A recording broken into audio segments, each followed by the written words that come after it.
સાબરકાંઠા જિલ્લાના પ્રાંતિજ ખાતે યોજાનાર સ્થાનિક સ્વરાજ્યની ચૂંટણીને લઈને પ્રાંતિજ ખાતે ચૂંટણી અધિકારી દ્વારા સંપૂર્ણપણે તૈયારીઓ પૂર્ણ કરી દેવામાં આવી છે, જેમાં 26 બૂથો ઉપર 26 ઈવીએમ સાથે કર્મચારીઓની ટીમ રવાના કરવામાં આવી. નગરપાલિકાની ચૂંટણી તથા પ્રાંતિજ તાલુકાના ગઢી ખાતે તાલુકા પંચાયતના સદસ્યની પેટા ચૂંટણીને લઈને પ્રાંતિજ ચૂંટણી અધિકારી અંકિતભાઈ પટેલ દ્વારા પ્રાંતિજ નગરપાલિકાના 26 બૂથો માટે 26 ઈવીએમ મશીન વિતરણ કરવામાં આવ્યા. તો 6 ઈવીએમ રિઝર્વ રાખવામાં આવ્યા. તો 146 કર્મચારીઓ મતદાન મથક ઉપર ખડે પગે પોતાની જવાબદારી નિભાવશે.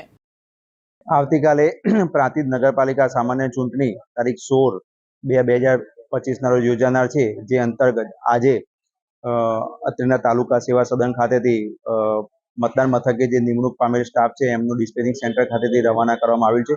ટોટલ પ્રાંતિજ નગરપાલિકા વિસ્તારમાં ટોટલ અમારા 26 મતદાન મથકો છે. તેમાં 146 જેટલો સ્ટાફ, પોલિંગ સ્ટાફની અમે નિમણૂક કરવામાં આવેલ છે. ત્યારબાદ પોલીસ સ્ટાફ લગભગ સ્ટ્રોંગ રૂમ સાથે 105 જેટલો પોલીસ સ્ટાફની પણ નિમણૂક કરવામાં આવેલ છે.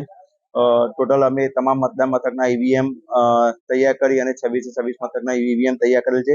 તેમજ બીજા અન્ય 6 રિઝર્વ ઈવીએમ છે, જે કોઈ મતદાન મથકે ઈવીએમનો પ્રશ્ન ઉપસ્થિત થાય તો રિઝર્વ ઈવીએમનો ઉપયોગ કરી શકાય તે માટે અમે રિઝર્વ ઈવીએમ પણ તૈયાર કરેલ છે.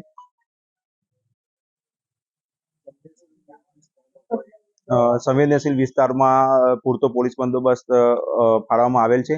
સંવેદનશીલ મતદાન મથકો 23 છે અને અમારા લોકેશન જે સંવેદનશીલ લોકેશન છે PSLA 13 છે, તો એના પણ પૂરો પોલીસ બંદોબસ્ત ફાળવવામાં આવેલ છે. ત્યાં વિડીયોગ્રાફરની પણ વ્યવસ્થા કરવામાં આવેલ છે.